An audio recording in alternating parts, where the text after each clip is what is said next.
Okay, little update on yesterday's Mission Impossible. Well, it was impossible because it didn't happen. However, on this channel, we do not lose hope. Ever. So, what the good Lord did was, I'm going to tell you the story. So you just have to stick with me. Right.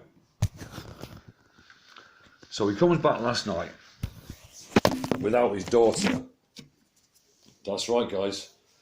And he was scared to come back because he knew he was going to get a punch in the face. Even though I wasn't going to punch him, he knew that anyway, but he was just having a laugh. So what he did was, he went round to see her and he tried to convince her to come back here. And she's not having it. She's not having it. She's in love with this bloke. Anyway, so she's refusing. So when he got back here, I've been trying to convince this guy that God is real. Alright? And I'm not joking. That's why I got him back here. Because I want him to understand that God is real.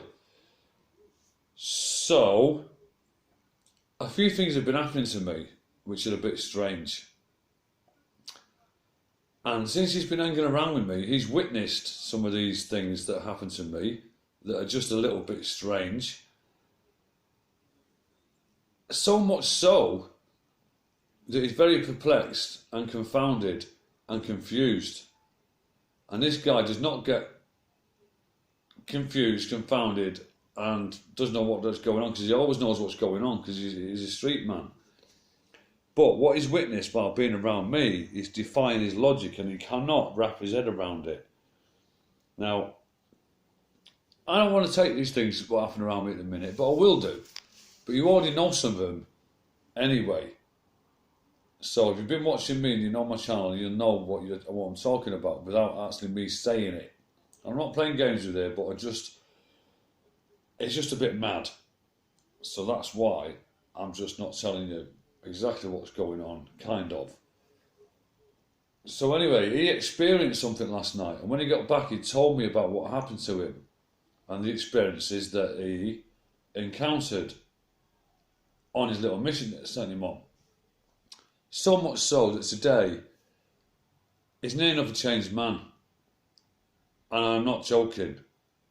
He's already spoke about cutting down drinking. His poor daughter, at the moment, she's watching her dad slowly kill himself with alcohol and living on the street. She's managed to get herself a little place. It's got no heating in it. It's just horrible. With this guy, who, to be honest with you guys, I wouldn't really put him up for a good husband for her, put it that way. But don't forget, he's homeless as well. So he's got his own problems. But he's latched onto this lovely young girl who's lost her mum and is now watching her dad die on the streets. I mean, he's such a useless alcoholic that when he does go around his daughter's house and she allows him in, one rule is he's not allowed to drink. But then he starts clucking, so she says, okay, you can have 1 can. So he goes to the shop and he buys 7 cans. And then he comes and sits in the lounge, because there's only one room, and pretends he's only got 1 can, whilst actually consuming 7. Now, anyone who's not been an alcoholic will think, what are you talking about? How's he going to get away with that? Well, he's not, is he? What he'll do is he'll cough and open a can and hope she's not noticed, but all the time she's noticing. If you've not been around any of these people, you won't have a clue what I'm talking about. But that's the sort of behaviour that they do, because they're alcoholics and, you know, they're dependent.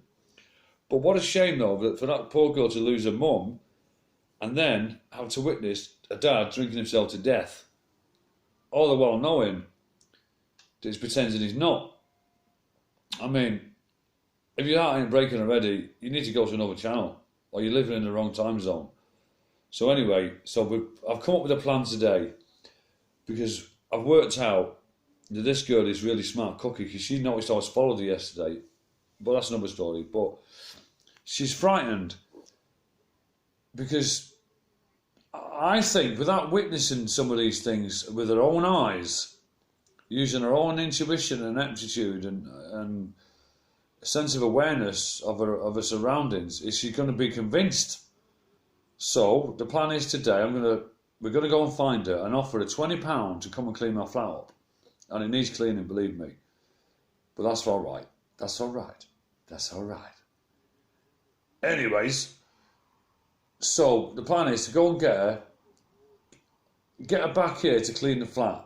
Because she'll do it for the money anyway, because she'll want the money. And she'll enjoy doing it. Because apparently she did it for the dad. When he last time got put in prison, when he got out, she cleaned all his flat up for him.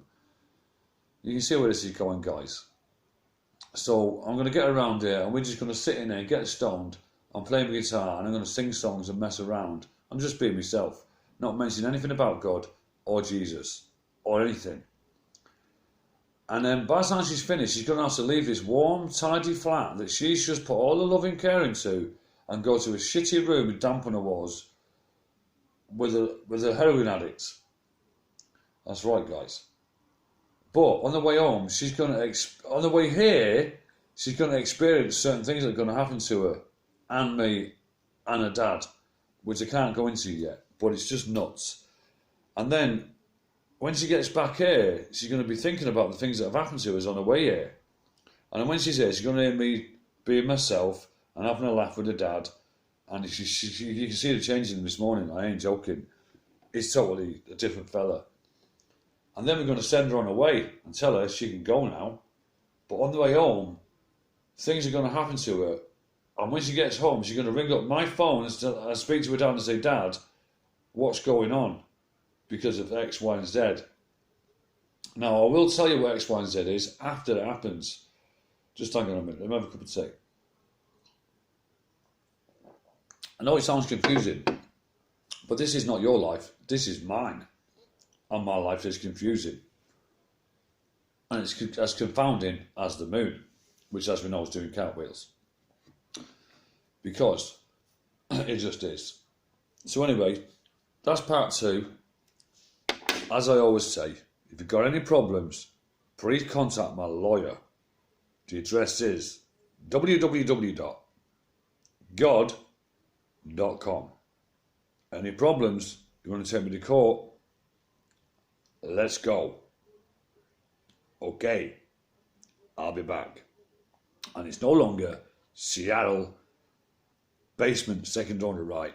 It's changed. It is. I don't know yet, but I'll get back to you. Peace out. I love you all.